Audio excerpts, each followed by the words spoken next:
Chapter 121, Joint Combat Training 2-7. Don't run. You might get hurt. Quote, the brothers, who had been playing tag along the pier, halted in their tracks. The makeshift pathway, patched up with shoddy wooden planks, came to an end, and they were just about to step onto the beach. There could be rocks hidden, so always watch where you're stepping. Quote, the older brother turned his head first to look towards the source of the voice.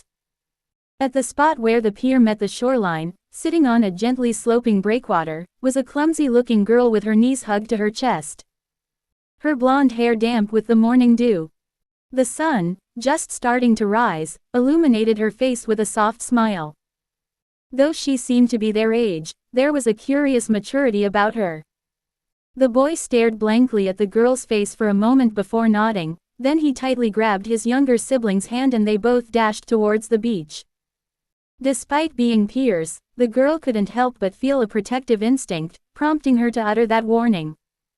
Quote ellipsis quote. After a while, the girl, Adele, inhaled the fragrance of a single hyacinth blooming by the sea, then carefully tucked it into her hair. Then, gazing at the bustling pier in the early dawn, she took another deep breath of the salty morning air. This was Oldic, the land of merchants. The empire's largest trading city, boasting dozens of departures a day, Oldic. Children from the largest orphanage situated here, the Deldros Orphanage, grew up much faster than their peers. Without parents to take care of them, they were compelled to quickly become self-sufficient individuals. Most of them are put to work as soon as they can take care of themselves. From lugging baskets of water to simple cleaning tasks and wringing out mops to eventually preparing food, laundering clothes, and those skilled with their hands might start woodworking. Growing up without parents in a brutal society required them to be quickly capable of self-preservation.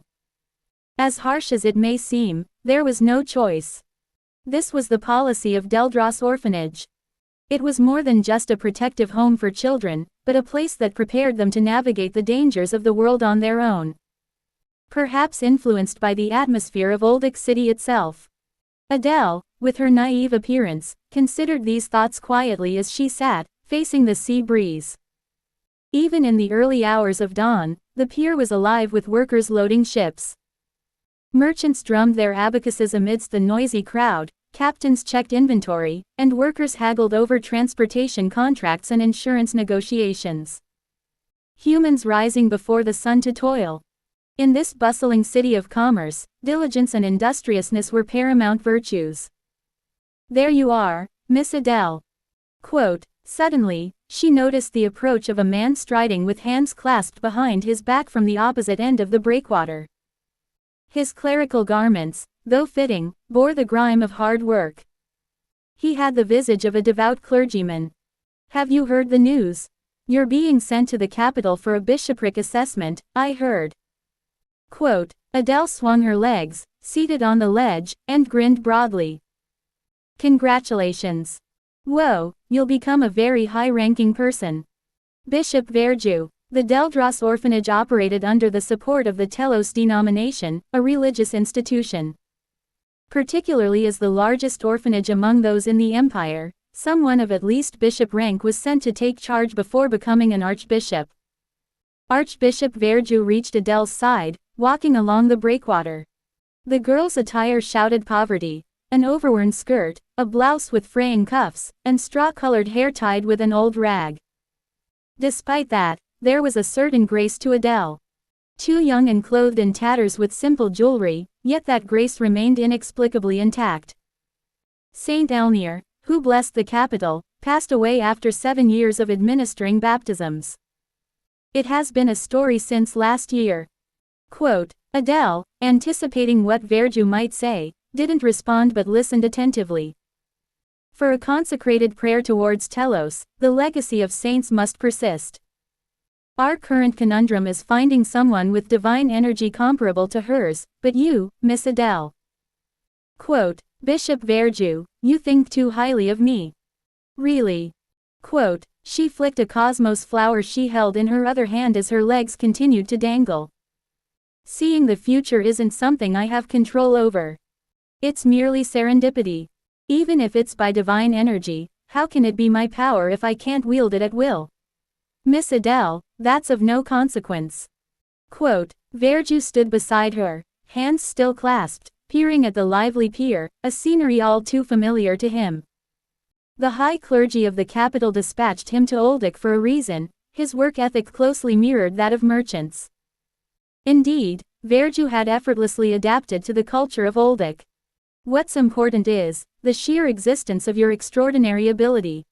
Seeing the future means bending and twisting the fate of the world created by Telos, particularly the destiny of time. To my knowledge, only celestially powered Archmage can enable such a feat.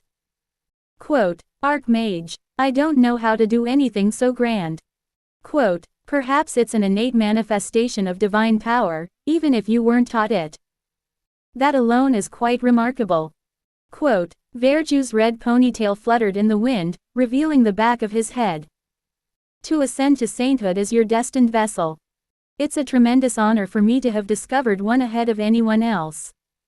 Quote, quote, let us head to the capital together. Once you prove your powers to the divine emperor, you will be ordained as the next saint. Miss Adele. Quote, Adele was not someone to wither away in the corners of an Oldic orphanage. Verju was certain of that. Adele lifted her head to look at Verju, then smiled again. She extracted a lute strapped over her shoulder and cradled it. Nestled in her arms, the lute seemed to fill her embrace, befitting a child. After plucking the strings awkwardly a few times and nodding her head to the rhythm she had recently begun learning. Verju too was well aware of her budding musicianship, but her skill was woefully lacking at the moment. Seeing the future is more fleeting than one would think, Archbishop. Quote, nobody thinks so. Quote, no tilde the course of the future can unexpectedly change with the slightest alteration, and despite many hardships, it often resiliently maintains its path. Quote, the twang of the naive lute spread through the rowdy shore. Adele saw many futures. Without pattern or omen, sudden scenes appeared before her eyes. Like the future of the orphans gathered around Oldic without parents, she sometimes glimpsed the futures of those who stayed here. Unaware of their names or traits, the future of these children, as intermittently seen, varied greatly. A wanderer swordsman traversing the lawless land of Caheln hunting bounties, a young awe-inspiring mage and merchant who seizes financial power in the colossal Elt enterprise, the unprecedented beast tamer to domesticate high-level monsters. She saw the shining futures of such children, but even Adele was uncertain if these futures would materialize as seen. With countless branches spreading out, seeing just one twig in the flow of time, how valuable can it be? The future can change in unexpected and seemingly insignificant ways. Quote, is that so? That's how it goes. There's still much I don't understand, hey. Quote, as the girl plucked her lute, looking out to the shore, she spotted the brothers who had run off. The boys who played tag while running. The older one, after rushing for a while, suddenly stooped to glimpse the ground. There laid a large rock. Nearly tripping due to his momentum yet narrowly avoiding it, he sprinted off once more. Without falling, the two brothers ran along the shore, gradually fading into the distance. But heading to the capital, I wonder if it's quieter and more serene than this bustling place. Quote, Adele watched them while smiling serenely herself, feeling peaceful as she stared at the shimmering sea under the sunlight. Finally, for the first time, she entertained the possibility of seeing a glimpse of her own future, Adele's future. Single quote. Sister Clarice, you look indisposed. Are you all right? The murmuring crowd filled the air. The day of the joint combat training near the entrance of Gluck Tower. Seated next to Ed with a wooden table between them, Clarice could not regain her composure for a while. It was only natural. Amidst this, by caressing Ed's face, checking his body for injuries, and bursting into tears, she only stirred the murmuring among the students further. She couldn't just sit idly by. So when Ed reached out to the sister to inquire, she seized his arm abruptly. Sister. This was a bolt from the blue for Ed. However, Clarice, as if oblivious to Ed's reaction or the onlookers' stares, anxiously pulled him along. We have to run away. Excuse me. Let's run away together. Having weathered too many events in a short span, Clarice was overloaded. Yet, the harrowing flashes in her muddled mind were vivid. The sacred dragon covering the island's sky, the rain of scales, the falling students. Ed's knowing reaction, Ophelia's hall collapsing, and the final moments where he met his death sheltering the girl in his arms. The memories rushed past her like a panorama. Following this joint combat training, a shadow of destruction would fall over Akan Island. It wasn't a dream. It was a tangible experience, albeit for reasons unknown. She was sent back to the past. Before calamity strikes, fleeing as far as possible is the best strategy. A reasonable and justifiable course of action. There is nothing we can do, we need to escape. Choking back tears, Clarice dragged Ed by the arm and strode hastily towards the carriage. Everyone around, from Yenica seated beside them to the multitude of students, became statuesque. To most observers, her abrupt announcement to flee in broad daylight was far from normal. But as mentioned earlier, the sister's mental state was anything but normal. No, sister. Ed was pulled all the way to the carriage. It wasn't something he could just shake off. Clarice promptly instructed the soldiers to put him in the carriage and, with a shove, Ed found himself aboard the sumptuous vehicle belonging to the sister. After boarding herself, she commanded the coachman to immediately head for Mex's bridge. But sister, you should be heading to Triss Hall shortly to receive the Divine Emperor. Quote, I will assume full responsibility, just hurry to Mex's bridge. If it's now, before the appearance of the sacred dragon, the bridge wouldn't be crowded. The Supreme Pontiff and the Archbishop were foremost in her mind. If they were on Akan Island, it was utterly predictable that they would be caught in the dragon's wrath. Yet, at the moment, Clarice had no knowledge of their whereabouts. Before turning back time, she had long awaited them at Triss Hall, but they never showed. Every minute and second were precious.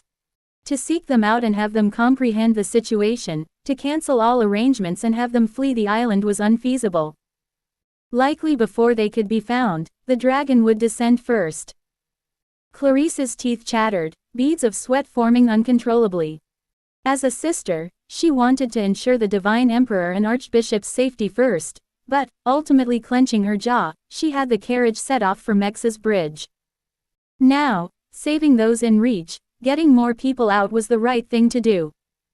It's impossible to wait around searching for the Supreme Pontiff and the Archbishop, risking squandering this miraculous chance of survival.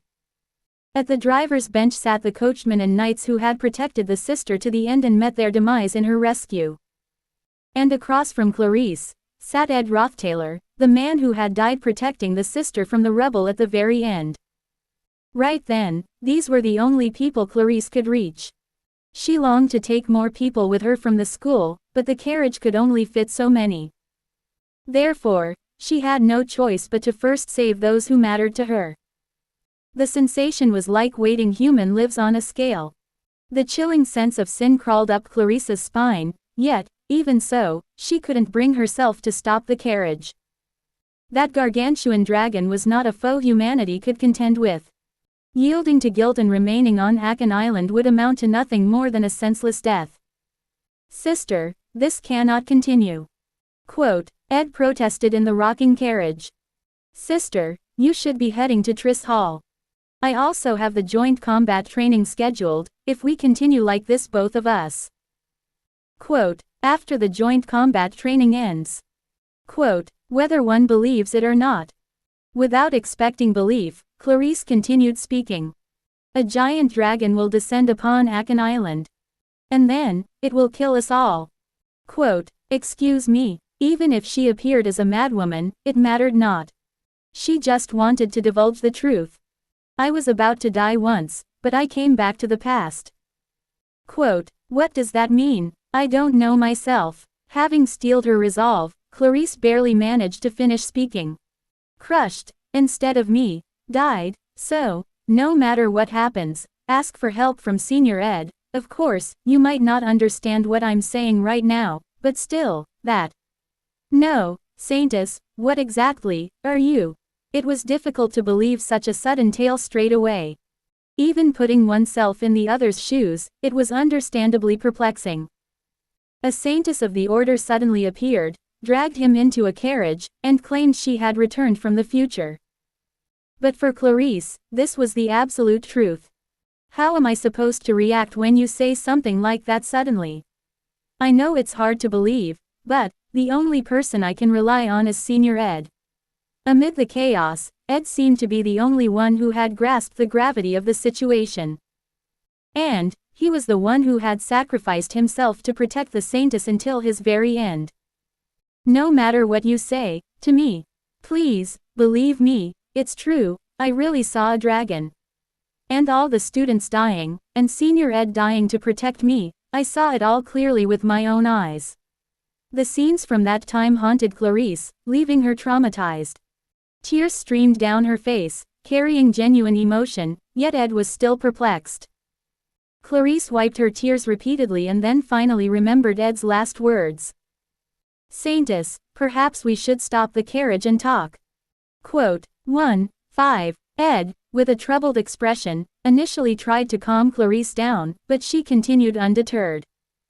150500160. Yes, 150500160. What? Suddenly, what is that? Suddenly, a familiar sequence of numbers halted Ed's speech. It wasn't a sequence of numbers Ed Rothtaylor remembered. Across distant worlds, before living as a fallen noble, it was a tale from before. Perhaps Ed had also spoken it in segments before his death. Reaching this realization, Ed's mind flashed to the familiar sequence of numbers. 155000160. That was the military identification number he remembered before crossing into this world. Instantly, Ed's expression hardened.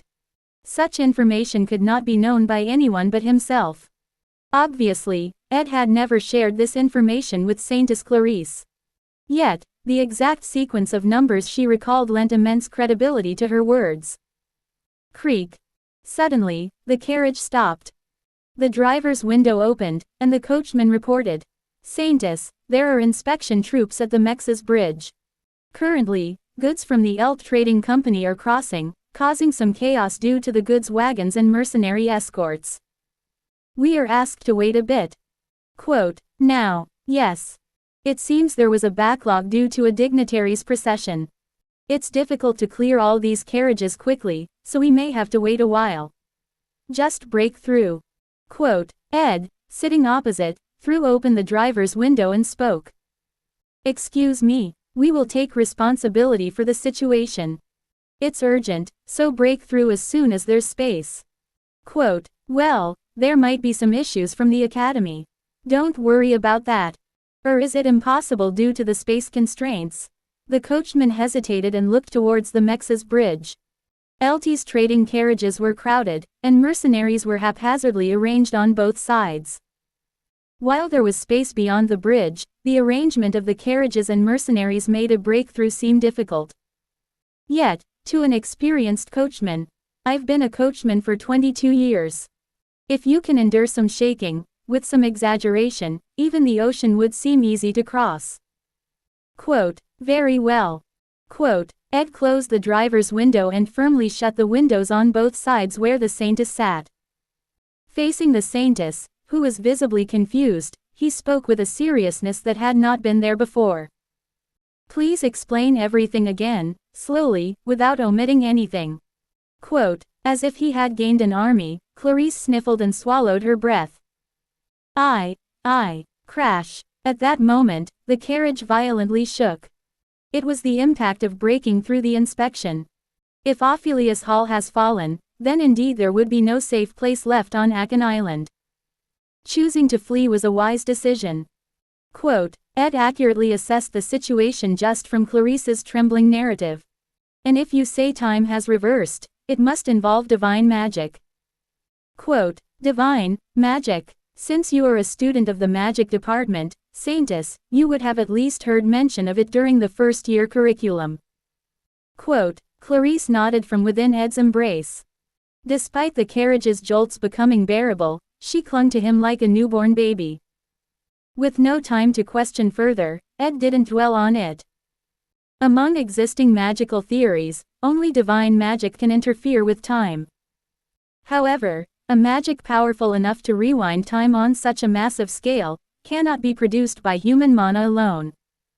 Quote, is that so? So, it's unlikely that only divine magic was involved. Either a massive external source of mana was utilized, or divine power from the gods was harnessed, then it's a different story.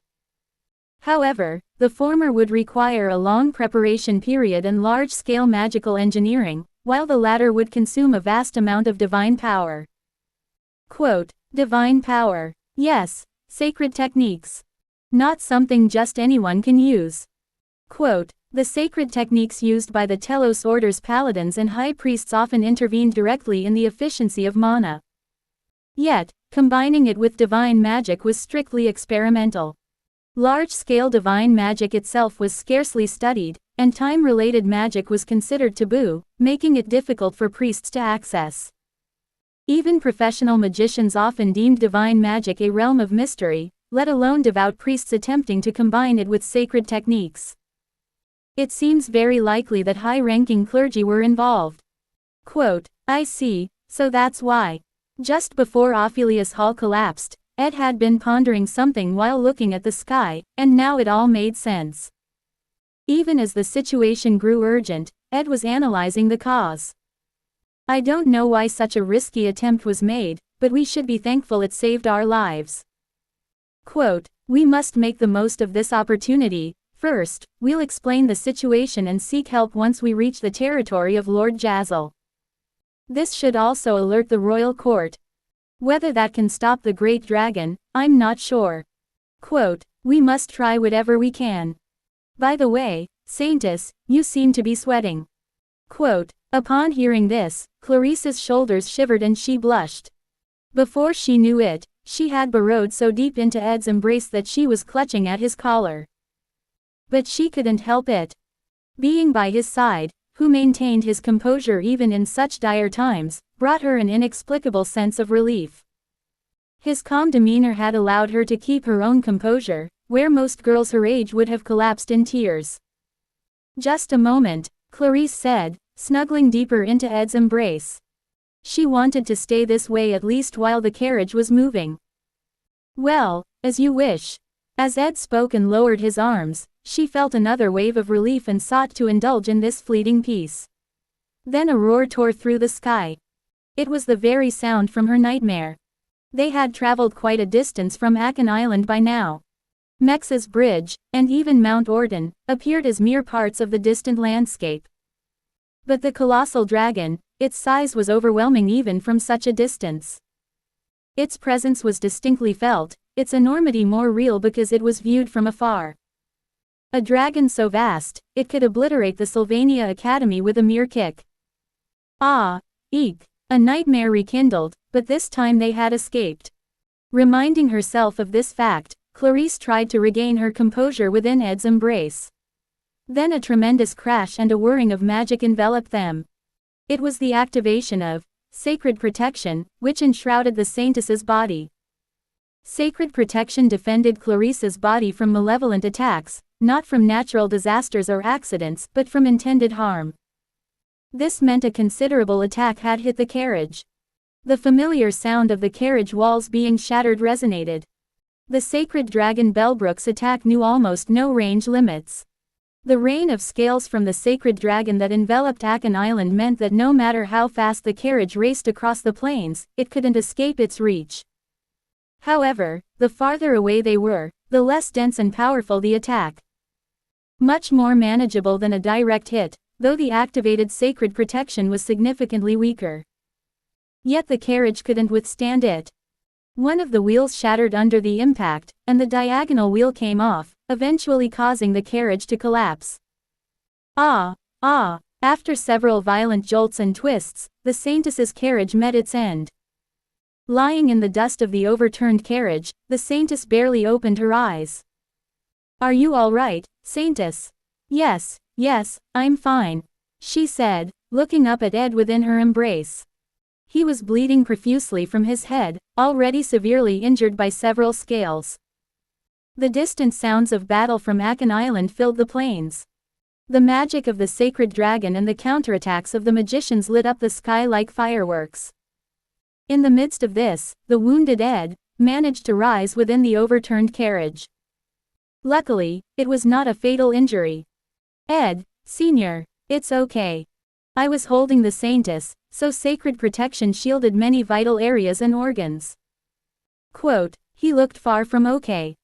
While his neck and abdomen were relatively unharmed thanks to the Saintess, one arm was drenched in blood, and his thigh showed a gaping wound. Nevertheless, Ed gritted his teeth, stood up, and kicked open the carriage door facing the sky. Pushing the Saintess out first, he too clenched his teeth and emerged from the carriage. Heaving, the horses were already decapitated. The knights and coachmen too had been directly hit by the scale magic, unprotected by the outer walls of the carriage, suffering fatal injuries as the carriage rolled over the ground. The bodies of the coachmen and soldiers sprawled along the path the carriage had rolled were a ghastly sight. Saintess, if we cross this forest region, we'll reach Lord Jazul's territory. Ed tore his collar to bandage his wounds and staggered to his feet. We must keep moving. Quote, clutching her trembling chest, Clarice barely managed to stand. Then, supporting the battered Ed, they staggered across the plains. Behind them, the battle between the sacred dragon and the magicians continued. If you want to have more videos like this, then like and subscribe to my channel and have a nice day or evening or night. I will see you soon.